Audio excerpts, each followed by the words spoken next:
excited about the culture of calling that we've been cultivating inside of our organization. And there were some structural cracks that needed to be fixed. And I'm happy to share because I think a lot of team leaders, when I'm talking to them, they're saying, a culture of calling? How the hell are you doing that? Right? Welcome to the Cheplak Live podcast, where I sit down with proven, tested business leaders who share with you exactly what they are doing, what's working, what's not working, so you can avoid the mistakes, but you can also get the shortcuts and grow your business. And I am super excited to be sitting here today with Keri Shull, who has built one of the largest teams throughout North America. Keri, welcome, and thanks for being here. Thank you so much. I'm pumped to be here. So let's dig right in, because you're very tactical and a proven coach, a proven leader, a proven trainer, business operator. You do so many things, and I know with our audience, we have different audiences, but the people that are watching and listening to this, they want to get right down to the nitty gritty. So not a whole bunch of backstory. I want to get right into it. First of all, tell us your current business right now.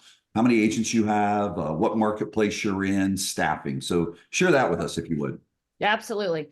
So we have 92 agents, and I would like to thank you for that, actually. When we met, no, I'm serious. When we met, I had 27 agents, and I was trying to figure out how aggressively I wanted to grow. And one of the things that you said in the first conversation I had with you is you got to always be recruiting, because otherwise you have a different mindset around standards, right? And wow, thank you, because it's changed our organization. We're consistently recruiting 15 talented people a month. And that's been huge in our business. And so we have 13 signed for our March class already. So now we're tracking way ahead, and it's very exciting. Our ISA department, we're hiring 6 new ISAs that are starting on March 4th. And I'm proud to say, thanks to some of the lessons I've learned in your rooms, I'm also really excited about the culture of calling that we've been cultivating inside of our organization. And there were some structural cracks that needed to be fixed. And I'm happy to share, because I think a lot of team leaders, when I'm talking to them, they're saying, a culture of calling? How the hell are you doing that? Right? How's that working? And there were some problems with how things were set up. So I'm pretty good at influencing mindset, and I was consistently trying to do that. And I had some things inside of my CRM that were actually working against me. So if we look at where I am today, I had to bring in some of the right people who had a better understanding of the tech to create that culture. I have a director of ops who is my right hand. She will be with me at the Maverick event that's coming up that I'm very excited for. And speak at and share your brilliance. Thank you. Yeah, I'm really pumped. That'll be a good room to be in, and so many leaders that we can learn from. So everybody, you better be there. Yeah. That's March 21st and 22nd, right? 22, 23. 22, 23. Yeah. Yep. Awesome. Yeah. So director of ops, ISA team, we have a marketing department. This is a funny thing. A lot of us, our expenses were out of control in 2021. I am part of that awful club. And so I had 14 people in my marketing department back then. 14. I had 3 videographers. Like it was crazy. I now have 2 extremely talented people who far outproduce the work that was coming from the 14. So that department I'm really, really proud of. And then I have a right hand who's my executive assistant, who's also responsible for our onboarding. And we have a sales leader. This is a conversation you and I had once too, that is about to start. But one change we made after Lake Tahoe was implementing mentors in our organization. So that's something, do you remember the presentation? I'm forgetting her name right now, but it was about perfect practice, John. Oh, Carmen? Yes. Yeah. Yeah. I was really emotional in the audience during that. I was actually crying. Like just it was an affirmation of how we approach training our agents. And I get really emotional about that stuff because I'm deeply committed to people's success. And I always had this gap. We would bring agents on, and in the olden days, I would train them, and they would have to demonstrate their ability to go through the whole buyer presentation. In fact, when we were interviewing them back in the day, they had to do the buyer presentation before they could get the job. We would send them a video, they would study it, they would come in and role play with HR, and that's how they got the job. So we were really committed to trying to find the right people. And one of the things I learned is we were wrong a lot. So over the years, all these people have come back to me and said, you turned me down to be on your team. There's a guy in my market that did 400 transactions this year that we didn't hire. I'm like, what? Right? So you learned about that ability to predict whether someone's going to be successful or not, right? Yeah, we did. Like, yeah. So that's something we've shifted. Now our culture is a bit different. We bring on more people, and then you have to offboard people. And that's one of the advantages of our structure today, because we have EXP, right? So if someone's not a good fit for the team, if they're not coachable, if they don't want to follow the structure and systems, we have other options for them. That's beautiful. It doesn't have to be like you're fired. It's, hey, look at these other opportunities. You're somebody who really values your independence. You want to do it your own way. It's an easy transition off. So that's where we are today in terms of our organization and structure and who's on the team. It's a lot leaner than it used to be, and the morale is really exciting. So I mentioned the culture of calling. Yes. Our agents are booking over 100 appointments a week right now. And recently I texted you about this, and you know what you said to me? I was like proud. I'm like, oh, she's gonna be proud of me. You need to double it. So I'm working on it. I'm working on it right now. I'm like, okay, if he says it, I'm in. Yeah. That's good. Really, really good. Awesome. Thank you.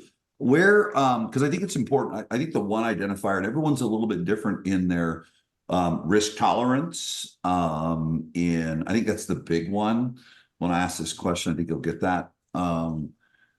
When did you decide, where was your business at? Because I think there's we've got, mega team leaders that are going to watch and listen, or watching and listening to this. And you've got people in the messy middle, if you will. And you've got those aspirational, gosh, what's the next step? Where were you at when you decided, okay, I'm going to build a team? Where were your personal sales at? Did you have just an assistant at that point in time? Or because I've had some people that were, they're selling 100 homes a year, and they've got 6 admins and no other agents, and they still didn't. Where were you at when you decided to, okay, I'm going to grow a team? Exact moment. I was sitting next to a bar tab, and there was someone sitting next to me at my first real estate event.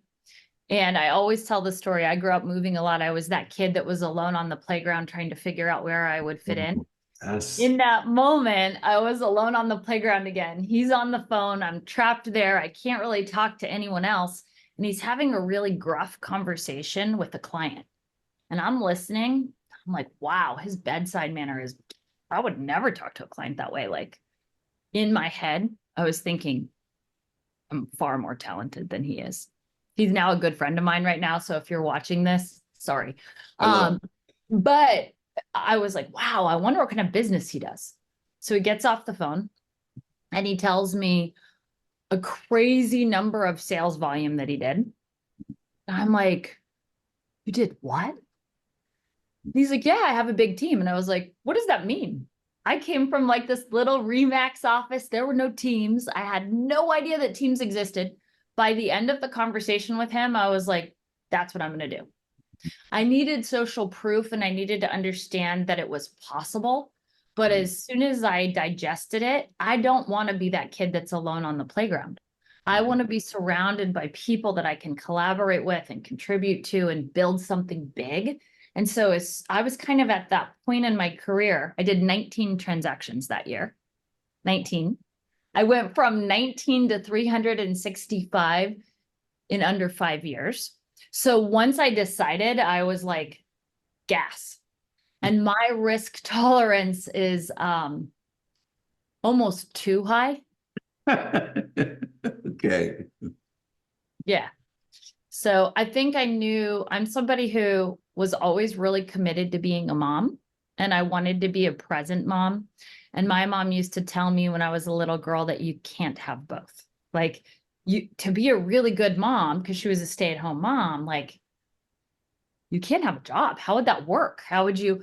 And so I knew, okay, I can't do a small team. And this was maybe a limiting belief. There are a lot of successful people out there that kill it with this. But for me, what I thought was, wow, if I'm going to be a present mom, I'm going to have to isolate myself from having to be pulled back into production at any moment, which means I can't just have like one person that works with me or two people that works with me. I have to have a community of people that I have created that are very, very successful. Wow. Really, really good. So from that point, you moved up, and what were let's take a look at the progression of your hires as time went on from a staffing. It's interesting because people will ask, and we ask to just hear, and we're looking for where we can fit in this story based on who we are, kind of like risk tolerance. I've got a client that does really, really well. I think you've met him before. He says, listen, I don't want any money in the bank. If I got money in the bank, I'll go goof off. And I'm like, what? And you've got other people who have this cushion. You've got some people say, okay, first person you hire is an administrative assistant. Then you hire a transaction coordinator. And then our friend Dan Beer's first hire was an ISA. Talk to us about your progression of staff hires over time. Yeah, this is one of my favorite questions. And as a coach, I'm always like, anyone who tells you it's one size fits all is full of shit. Yeah. Right? Fired. Like, what? Every person brings individual strengths and weaknesses. And so for me, I started with Craig Proctor. And Craig Proctor, if you know anything about his story, he was an ISA last. And so the way that he advised you to build the machine was you will be the ISA last. That was like acid on my soul. Like, I will not be the ISA last, or I will be out of here selling jets or something else, right? And so while I'm coachable, there were a lot of things that I listened to and executed at a high level that he taught me, and I'm extremely grateful for him. I knew that that wasn't how I was going to build it. What I listened to, which now when I'm talking to people, I don't typically advise, I went through an exercise and I charted everything that I do. This I do recommend. And I circled the things that I did not love doing so that I could create a job description based on the things that weren't my super strengths, right? And I didn't know you could hire a licensed partner. That's what I should have done, knowing my strengths and weaknesses today. But I actually really love working with buyers. I'm highly emotional and I get a lot of gratification from that. And so a lot of team leaders love working with listings. For me, I've always just been drawn to that side where I get the feel good, right? So I was spending a lot of time showing houses. And at that point, no one was influencing me saying, well, when you're breaking down your time, why hire somebody who can't take the bulk of where you're spending your time off your plate, right? So the first person I hired was an extremely high D. People tell you need an admin who's not a high D. I'm going to disagree there. I wanted somebody who was a decision maker who could get it done. And we worked very well together for 4 years, and she helped me grow my organization. Really good. Great. Then I have one more thing to add, knowing that my friend Dan Beer hired the ISA first. Okay. Then I saw Craig and I went, I'm not going to do that. So I hired 3 ISAs next. Right. Why 3? I watched people fail over and over again around me. Took about 6 months once I had Dion onboarded to figure out how I wanted to grow. And what I observed is they hire an ISA, the ISA quits. Then they hire an ISA, the ISA quits. Then they give up. Then we have one that succeeds for 3 months and is booking the hell out of appointments. And then they break up with their boyfriend and they're out. So I'm like, I'm not going to go through all that. I'm going to hire 3.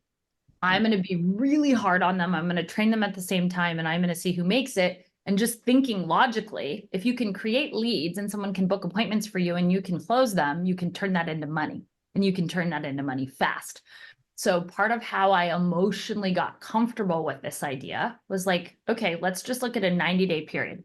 I can close the heck out of deals, right? So if they're booking appointments for me, am I going to make money in 90 days? Yes. Can I afford to pay them all for 90 days? Yep.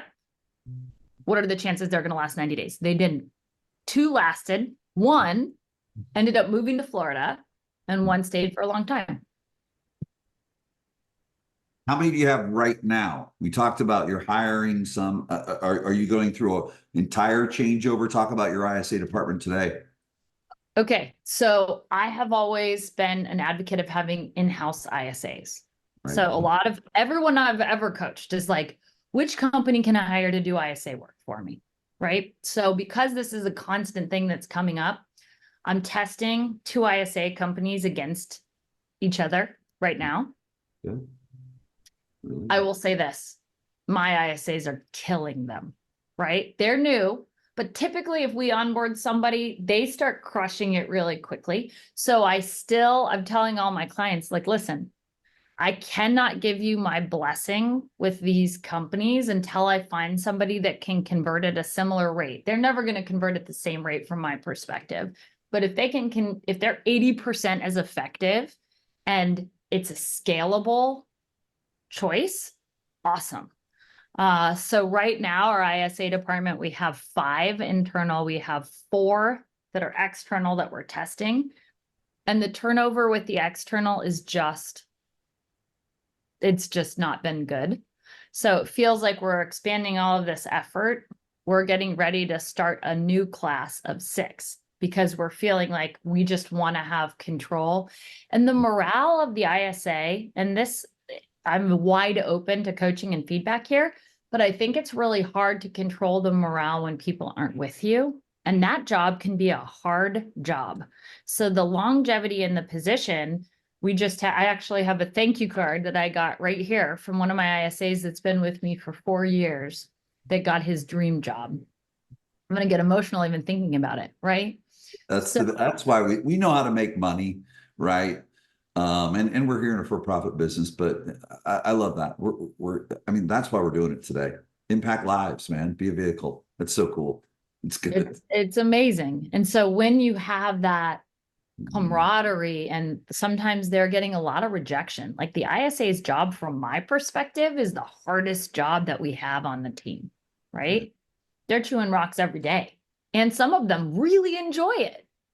But it's hard to have like a 10-year longevity in that position, right? So one of the lessons I learned in losing Frank, who is my ISA that's been with me for 4 years, I didn't do a good job of creating a vision of what could come next after that position for him. And I deeply regret that.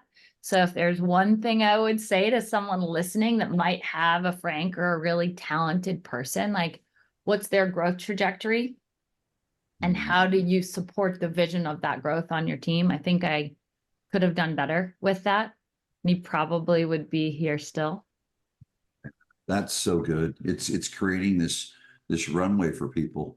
Well, and I want to champion what you said, and certainly there's our friends and peers and many people that could come and argue the other way. We're travel, and as much as of a virtual world that we live in, especially as you pointed out, I think it's almost come to a point where, I mean, I've had many team leaders say to me, well, ISAs, they're just rogue. They're rogue, they're a different breed. But what I want people to hear you talking about is building business intimacy with those people. Are you the one that manages them directly? I hear you're doing the training. Do you indoctrinate them, train them, and manage them directly, or do you indoctrinate and train and then hand them off? Because I've got some situations where an operations manager is leading the ISAs or a sales manager. So what's that look like? The leading, there's a training, onboarding, indoctrination, and then go forward. What's that look like for you, Keri? So Right now, I'm more involved than I have been. My Yeah. I have not been intimately involved with that department for a long time. So I'm more the test out process that I was talking about the perfect practice. That's something where I'll get really involved because I think I can influence success so quickly. With the agents, I think their confidence is super important. And our ISA department, we've had a lot of longevity in that department, and they're very good at training each other and building each other up. So we're looking for them to start booking appointments pretty quickly and then to bring their no-show rate down.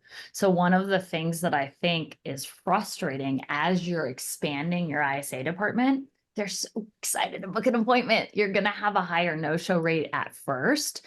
And you want to make sure you manage your agents' expectations so they don't judge that ISA harshly and they learn to give them feedback and be a team player to mold them into somebody who feels like a valuable resource to the organization instead of rejected in the beginning of their onboarding.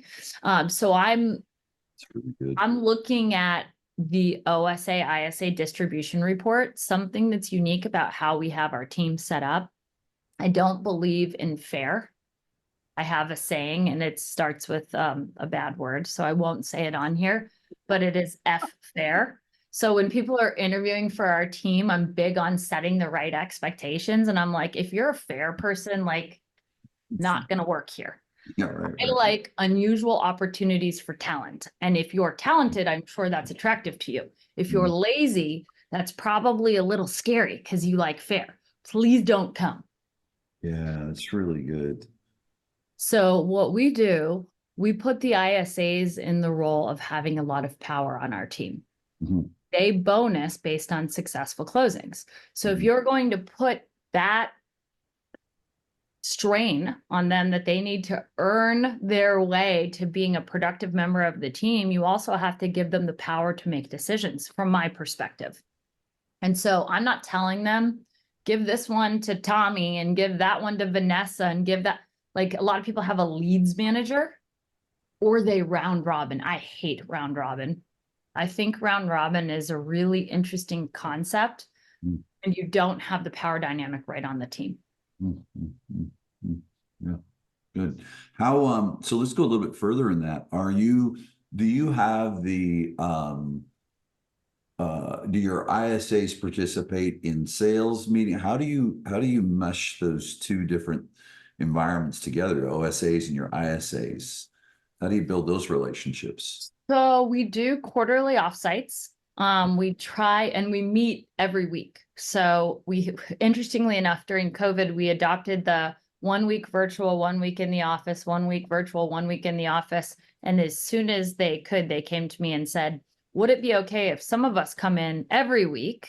Which I think a lot of team leaders struggle to get people to come to their meetings because they're not creating enough value for people to want to participate in their meetings. For us, we've been able to get people to drive to the office even when it's a virtual meeting. So we usually have a full house on virtual days. And that is a winning way to set up our culture. Like the ISAs are responsible for reporting their results to the whole team every week. And all of the numbers are published. We award the people who have ratified. We're saying, hey, congratulations. And we're never congratulating the OSA without the ISA because it's the team that created that outcome of success. And so I think that they come together. There's always friction with those two departments in a healthy organization from my perspective. We want to create camaraderie and friendship, but we want accountability. And when you have intense accountability, you have some friction, right? Because if somebody drops the ball and you have an ISA that spent hours and hours and hours calling and then handed over a baby and the OSA doesn't take it, like care of that, they're like, whoa, what's going on? And that's how I want it to be. Yeah, really good. The talk about the as you've really stepped up the recruiting, and as you mentioned earlier, that the level of recruiting has that direct impact on the level of standards you can hold people to. What have you changed if anything, because there's a lot of times we'll hear, the toughest coaching call for me is after the 2-day event and people go on stage. I'm going to do exactly what they're doing. Well, it's not that easy, right? It's you've got to implement it in there. It's like everyone had the standard. Our standard 24 sales per agent. That one, that rule. It's like, well, no one's got it. I mean, few do.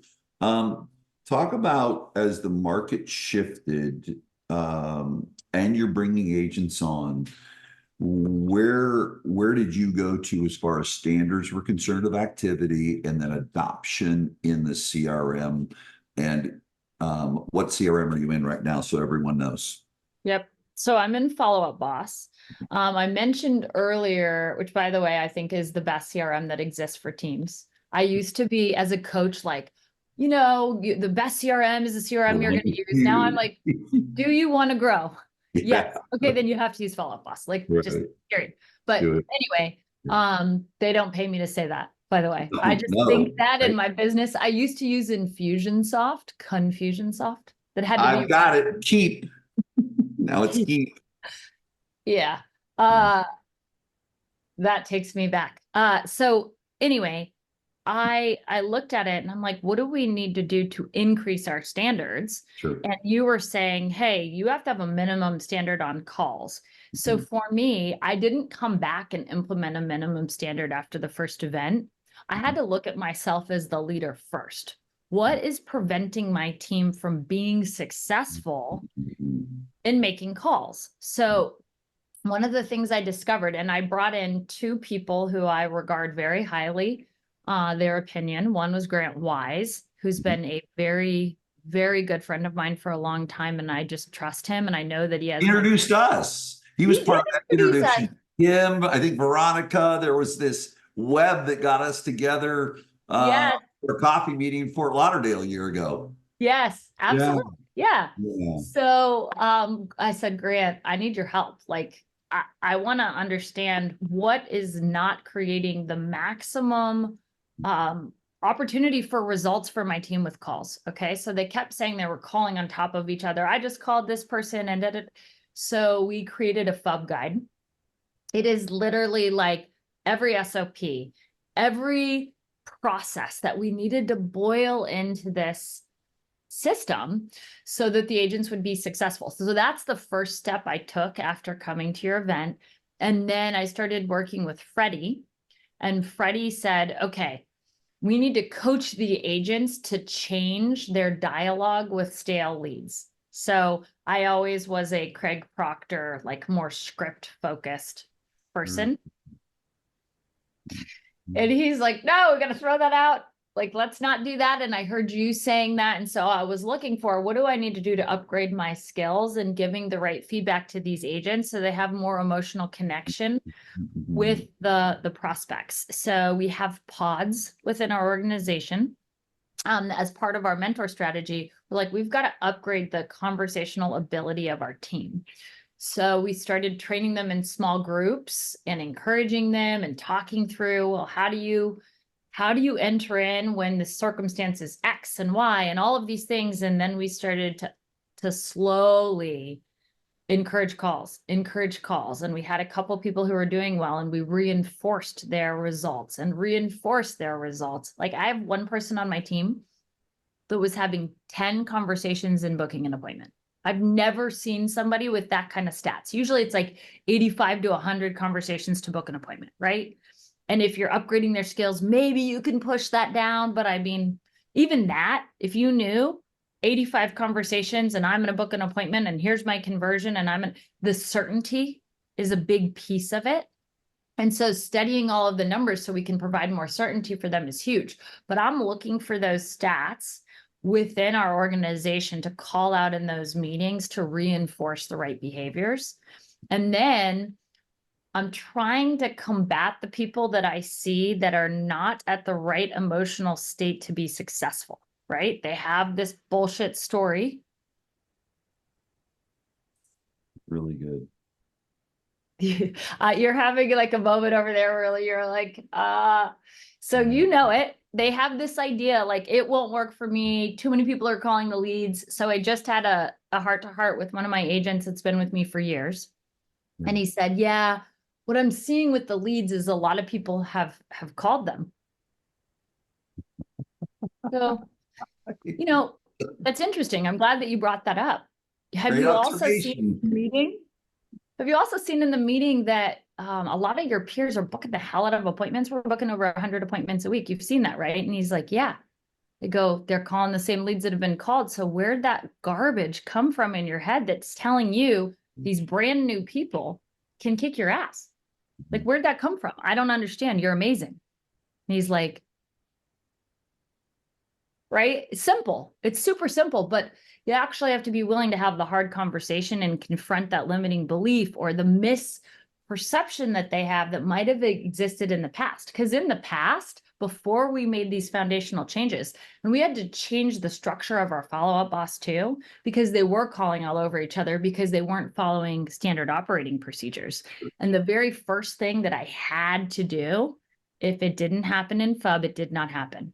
Yes. And by the way, I might be someone who's like your cheerleader and emotionally connected to your success, but if you fuck with my leads, I will take them from you. I will, not you. Yeah. So I have like a very like loving, I can love on them, but I'm very firm with certain things. So the phone number and FUB thing, I remember years ago being really afraid. And if you're listening to this right now and you're afraid, I hear you, because you probably have people that have been with you for a while and you're thinking they're not going to do it.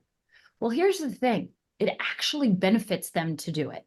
And it benefits them tremendously. I tell them, guys, I would have like cut off my pinky to have the ability to have all of my conversations flow to one spot so I could keep track of what I said last to somebody instead of going through my email and my cell phone and trying to piece all these pieces together to remind myself. Think of the lack of productivity and how much that slows you down. And here's the deal. We can't manage smart lists unless it's in FUB. So you will continue to call all over each other unless we solve this problem, which is solved here and now today, because we're updating our contact cards. So there's saying it, and then there's the tactical way of accomplishing it. So the tactical way I accomplished it was saying, today, I need you to update your contact card. Go in now, today, put your FUB number as your second phone number.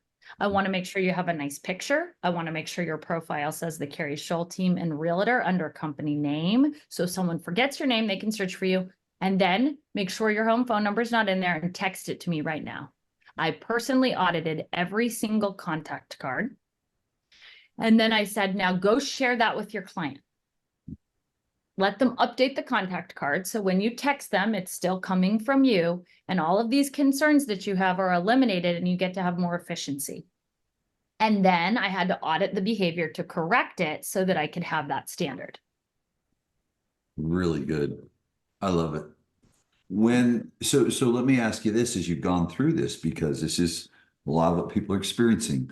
At the height, you took the team to what, $700 million in a year? Was that your biggest? What was your biggest year? Just over 725 million. But I mean, who's counting?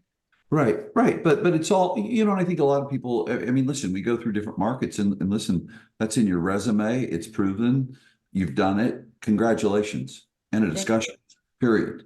And at that point in time, you had how many agents on the team? 76. 76. Okay, good. We're in a different world today, right? And certainly when people we've all got normal attrition, and we didn't have to worry about standards as much then, if you will. Today we have to, but standards are you just holding up your end of the obligation of what they said they wanted to have happen working for you. Now, let me ask you today, with these standards, two things. Are you seeing is your runway with an agent not taking action shorter than it used to be? That's number one. And number two, has that impacted attrition? Okay. So I'm glad you asked. Yes. We tell people when they join, here are all the expectations. It's not a sales process. It is very much, are we aligned? Does it make sense? And we do that in a group environment, which I'm Right. happy to share how we're doing that. All But then when they come in, there are some people who very quickly are not going to get with the program. So they go into training, they start making calls on their second day. Good Always. job. Stop. You guys, listen to what she said. They start making calls the second day. I won't say anything else. Go ahead. They just needed to hear that. Thank you. Yeah, day one, we're working on how to So, make calls. They need to know carry the on. info. Yes. Yeah. And day two, they're making calls. So if they want to read a magazine, or if they sit in front of their computer and pretend to make calls, but they're not making calls, we work on it. Hey, seems like you're not comfortable. What's going on? We role play, make the call, make the next call. You need to get with someone live. Like you have to be there holding them accountable. They used to always try and run off to go and we have these beautiful phone booths. I'm like, out here. We're going to learn from each other's conversations. This is an opportunity. Yes, it makes you a little more nervous, but guess what? When you go through these nerves now, when you're home at your kitchen table, it's going to be easy. So that's how we're going to do it. Right. So it's a lot of expectations. Like, oh, I don't like when people can hear me. Okay. This is still how we're going to do it. It's going to make you better. The discomfort that you're feeling is normal and we're going to work through it. Right. So we usually find 2 to 3 of the 15 don't make it for the first few days. They said that they were a great fit. But we're meeting amazing people and they are a fantastic fit at EXP. So before, some of those people would have never been given the chance, right? And now some of the people who we thought were quiet, who we thought might not be able to do it, might be too timid, they're killing it. They're consistent. They're willing to put in the work. They're willing to practice. Like you can't, the prediction thing is really interesting. Good luck. Good luck. So held. I mean, you could strengths finder and disc them and Colby them, and you do it all. It's the wildest. A story, and I'm not saying people lack integrity. They're lying to you. I mean, they come with good intention. A story of why they need to do it and what it will do. And then you got the other one that you go, well, let's see how it goes. Yeah. Yep. So that's what we're finding. And then the other place where we see people fade out is 90 days. So I'm really careful to tell them, hey, listen, right now you're excited, right? You're going to go through onboarding. Then you're going to start building your pipeline, right? And you're trying to make sure we try and push them to get to 10 signed buyer agreements. And in their first 90 days? Yeah. Like, yeah, good. Hustle. Well, we want them to get to 10 signed buyer agreements as soon as possible. So that's the mark that they have in their head. And so they start gassing towards that effort, right? Some of them really good, really good, really good. And then they fall off really fast, right? Those are the people, they won't even make it the 90 days. But the ones who are consistent, they start to burn out. They start to have doubt. They start to say like, is this really going to work for me?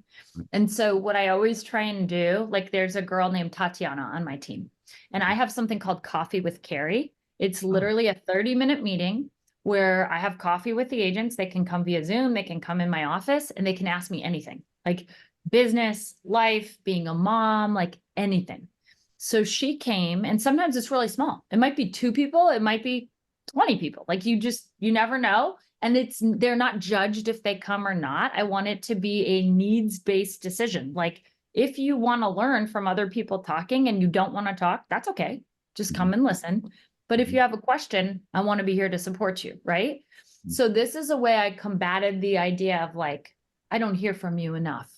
Hey, I'm here every week. Where are you? Right? I want to point something out real quick, you guys, because Keri's taking you through something experiential, okay? But I want you guys to hear this. What she's doing is she's actually operating on the offense versus being offensive. Here's what I mean.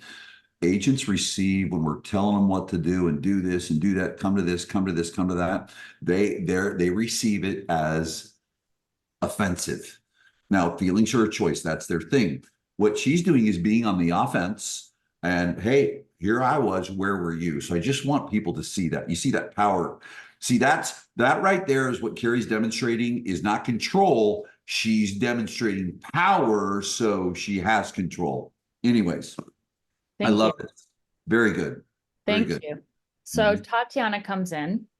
She's the one in the beginning that could book an appointment with 10 conversations. She's deadly on the phone. She's very good. So but what happens is each part of the process is a skill. This is my opinion. So they get good at the first part of the process and they're still a Bambi in the second part of the process. You can put them through any training you want. They get in that room with the client and they're not sure exactly what to say. And it's a little harder to convert, right? And so they're discouraged because they feel like they put in all this work. They got to the appointment. They didn't sign. Didn't go quite the way they wanted. Or maybe they did sign, and then we do something called the reality check analysis, which is a data-driven process to set expectations correctly from the onset of the first appointment. So they do that process and they can't quite get the client to 3 properties they would have bought, so they don't shift the expectations all the way. And then they feel like they can't find properties to go show them, and it's frustrating, right? So anyway, Tatiana comes to Coffee with Keri and she's like, I don't know. I'm feeling frustrated and I'm not sure what to do. And the thing is, guys, I see a lot of team leaders get defensive. Like, really? That's not about you. This is about her. Come on. So it's like, hey, thanks for being open with me. Like, I really appreciate the vulnerability and you sharing. Where is that coming from? And ultimately, of course, the coaching is the snowballs, they're all up there and they're about to start falling. But the worst thing you can do right now is pause to see what's going to happen with the snowballs, because instead you could be setting up all these other snowballs that are going to set you up for success. So fast forward, she ratifies 4 deals already this year. I bring her up in the team meeting like any of you would want to do. And I say, hey, Tatiana, are you open to being a little vulnerable with the group right now? Sure. She just ratified 4 contracts. She's open to anything, right? Right. Can you share a little bit about our conversation in Coffee with Keri? Yeah, I was feeling so discouraged. And so I don't have to say, everybody keep making their calls. Tatiana's like, guys, if you're feeling that way, I promise you, if you just keep going, just keep putting those snowballs up there, they're going to fall, right? Like, wow, that's so insightful. Thank you so much. Guys, do you have any questions for Tatiana about her mindset and how she was able to just keep going? Or any of you feeling a little discouraged right now? Watch for the hands, follow up. Right? So I've just been off my ivory tower. I've been in the trenches, like, so good. Yeah. And the other thing I'll share, we do something called a culture survey. Okay. I learned this lesson really the hard way. So I had a sales leader that I perceived to be good, that was doing a ton of harm inside my organization, and people did not share it with me. Like it was like I was just blindsided with some of the things. Yeah, after she left, it was like, yeah, onboarding, she locked us in a room and we were watching a video for 8 hours and she forgot to come back at the end of the day. I'm like, what? Literally falling off my chair when I'm hearing some of these things after she's gone. So every 6 months, we send out a survey. It is not confidential. When you do a confidential survey, you get a bunch of whining that you can't solve for, and it's very frustrating as the leader. It is their name associated with their feedback. Now, the people who give feedback that's not positive, you reach out to immediately. And then you thank them. Hey, I really appreciate you being brave and sharing your real thoughts so we can work together to solve them. I'm committed to that. I want to see you as a 10 on this team. I want you financially successful. I want your life to be the balance that you want, so you're able to be there for your kids. Like, I want all of those things for you. And I do a 5-year vision exercise with my team. So I get them in a state and I have them do this visualization. You should see, I'm like, close your eyes. Some of them are like, Like they can't close their eyes. I'm like, go ahead. It's okay. Take a deep breath. Close your eyes. They do that, right? It's hilarious. But I try and memorize little facts. So like one of my agents wants heated floors in his house. So if I start to watch him go off track, I'm like, dude, you're committed to the heated floors, right? Good job. Yes. Thank you. Thank you. So the culture surveys, then when you talk to the one who's unhappy, you say, listen, you were brave, but I know there's other people in this organization that need my support right now who aren't as brave as you. Who else do I need to check on?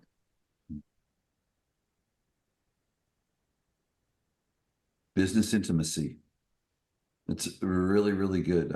I mean, I want to point out what we hear these terms that are go deep, not wide, and it references a lot of things. But I think the most important thing that Keri's demonstrating, if you listen closely throughout our time that we've spent, is that's been that focus. She's going deeper with the human beings, and the deeper you go with those human beings, the wider they're going to go. And then we get to go. Our challenge is we're going to make things go wide. We've got to do this again because there's a lot of other things that I'd love to unpack and people love to hear from you. So I'm going to make that promise. But I want to end on what's important to me selfishly. I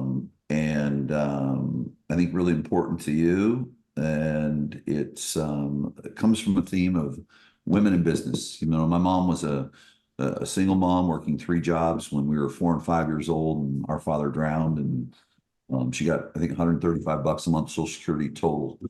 She burned the boats and she went into real estate and, you know, created this pathway and got me into it.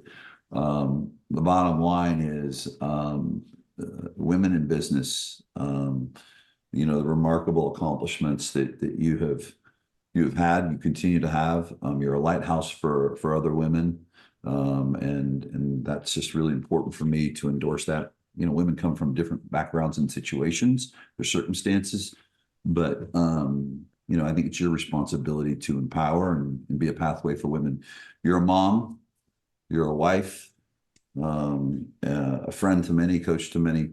Talk to the women out there that struggle, just real quickly, on, you know, how do you go through day to day, being a mom, being a wife, but also, you know, taking care of your head and your heart too, because this business is head and heart. What would your best advice be to a mom, whether married or single mom, whatever it is? It's a woman in business. What can you leave us with there? I think the quality of the impact that you have on people is not necessarily about time. This will make me emotional. Woo. It's about depth. So with your kids, focus on the lessons you really want to leave them with. And maybe you don't get to be a stay-at-home mom. Maybe you're responsible for making a lot of money and making things happen. And so your time with them is different than what you expected. But you can have an incredible impact, and you don't have to live feeling guilty about it not being exactly the way that you want. Instead, you can choose to think about how you want to program these little human beings and give them the gift of confidence and give them the gift of compassion and interest. And it can be as simple, like for me, one thing that I changed in my routine, I realized I was frantic in the morning and I wasn't showing up to breakfast with my kids the way that I wanted to. So I wake up at 3:30 a.m. I pack their lunches and I put their lunches in the car before they wake up, because they're 3, 4, 6, and 8. Like, Mom, God can I have a water? Mom, can I have a pancake? Mom, I want eggs. Like, they all want something different at the same time. And it was like, I was overwhelmed. So I wasn't showing up the way I wanted. Once I made this change, so I exercised, I got through my emails in the morning, I got their lunches packed, I'm able to pour into them at breakfast. I'm telling Grayson, like, Grayson, man, I'm so lucky that God gave me the opportunity to be your mom. Like, man, you are so special. God created you to do something special in the world, right? And I'm telling him the things I notice about how we showed up the day before that show me that every day. By the time we go to school, I drive my kids to school in the morning. we're joking around, we're playing games. I'm trying to set the tone for their day. And it sets the tone for my day too. It's a gift to me. So people say like, oh man, you get up at 3:30 in the morning. Yeah, I go to bed at 8:30. Like I'm pretty lame, but I Yes. get to show up the way that I want to. Good. Well, on that note, I'm going to say this, take care of yourself first, which is really tough for moms. Take care of yourself first. And I would never make I understand. No, a man will never understand. It's the dumbest statement someone can make, but watching Brittany and you and the other women I get to work with, and that's number one.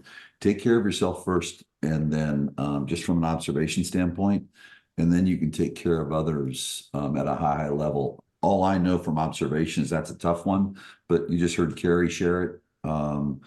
And it's not just for moms either, though, too. Every one of us, if we in leadership, take care of ourselves first, and we can take care of others at a higher level. Keri, thank you so much for your time. I appreciate you so much, and we'll do it again. Thank you. Thank you.